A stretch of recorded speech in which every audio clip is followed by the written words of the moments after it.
Hello, my name is Raul Garcia. I'd like to thank everyone for showing up for my presentation. This is mental health and how to detect the early signs of it. This class is for Grand Canyon University Communications 490 for Professor Anderson, and it's only for educational purposes only. The first slide, as you can see, is just helping you guys understand what mental health illness is, how could you detect it, which ones are the signs for it. The second slide will demonstrate the levels of mental health illness. As an example, right here is cut off, but it says excellent, which the human body is not struggling, it's not thinking about anything wrong. And then it goes down to thriving, where the human body mind is actually struggling, but not too much at the same time, but it's still in control of their health. As you go lower, it goes into surviving, where it struggles half of the time it's either fine, the mood switches once in a while, then after that it goes to struggling, where the body is not capable of handling too much mental health at the same time. Then it goes into crisis, where 24/7 is thinking about mental health, depression, anxiety, sadness, loneliness, stuff like that. We are going to be going to talk about the 7 stages of mental health as we proceed and learn all the stages as it has. Usually, what is the cause of mental health illness? A lot of people say it's loneliness, depression, school, work, and to be honest, it's mostly all of above. But what causes it more health to it will be false information.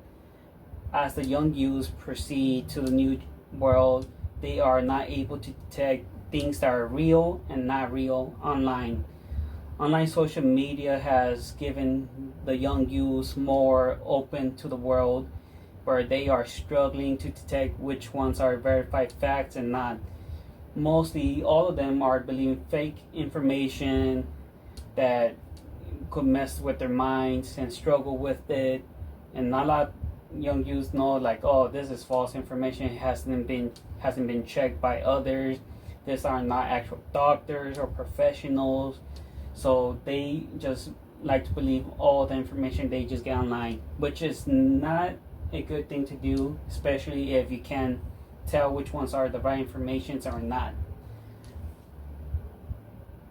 My second slide shows the disadvantages and advantages of social media. As you can see in the images, one person is struggling, is getting negative feedbacks, is being cyberbullied, is being brought down, leaving comments that are harmful to us, but at the same time, the only advantages is that social media has connected us to the world.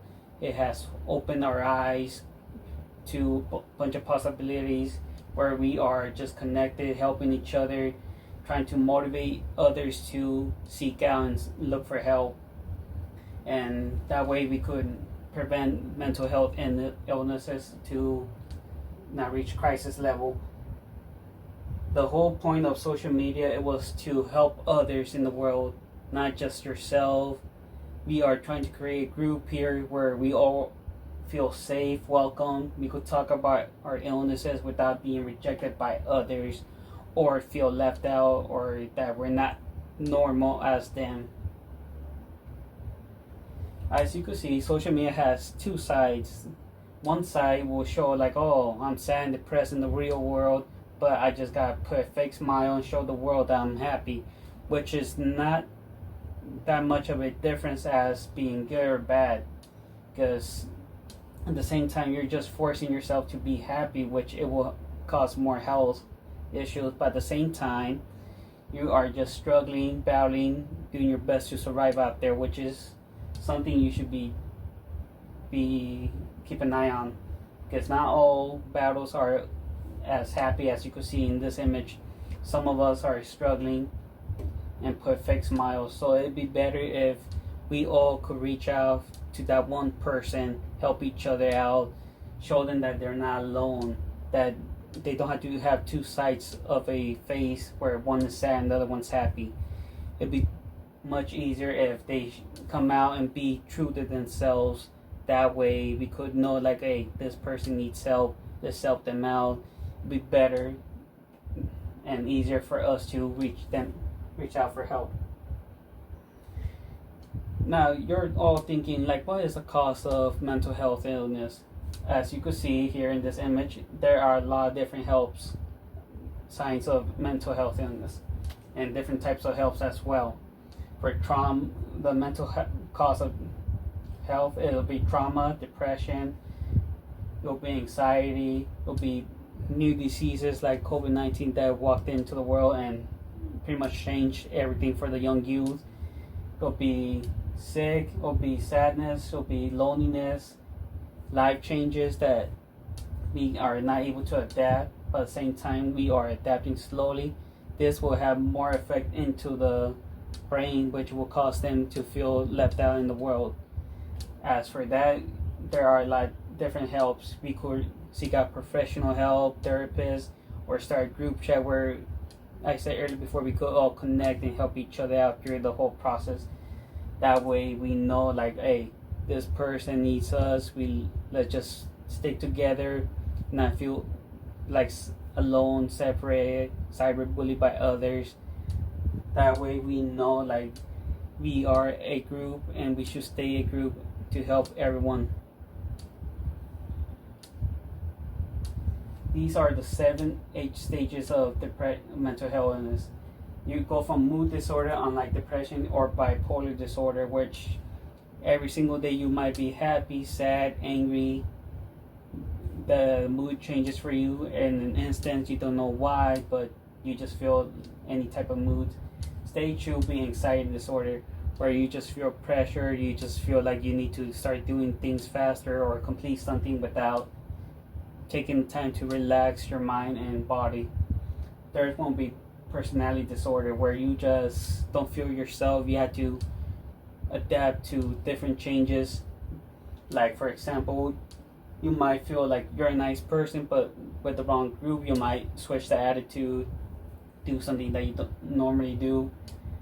And that's pretty much that's personality disorder. Eating disorder is where you just have the habit of eating without stopping. You don't know the limits. Even though your body says it might be full, you still continue.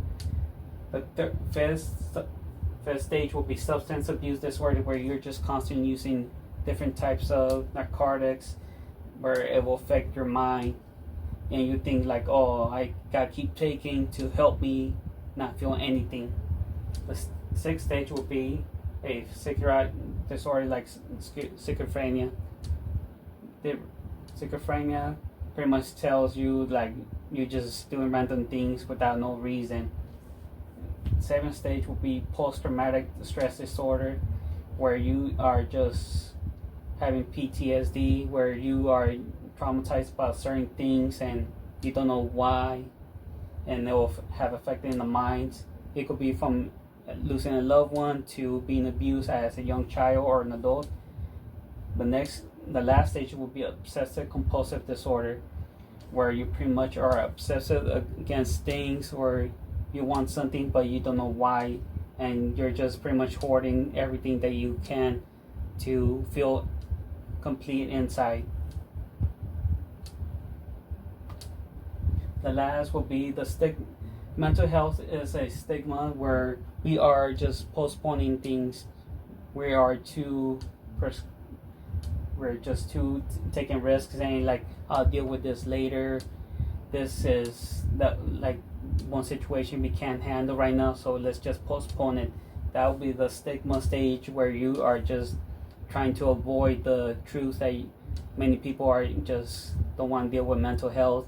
They just want to feel accepted by others, and you are just trying to be like them, when in reality you might be dealing with mental health and you need to learn how to reach out so you could be helped perfectly by professionals, not just be forced to put on a smile or act like you never had mental health illness. My last slide will show the 988 number hotlines for National Suicide Prevention or National Mental Health Hotline, where I encourage everyone to seek out help.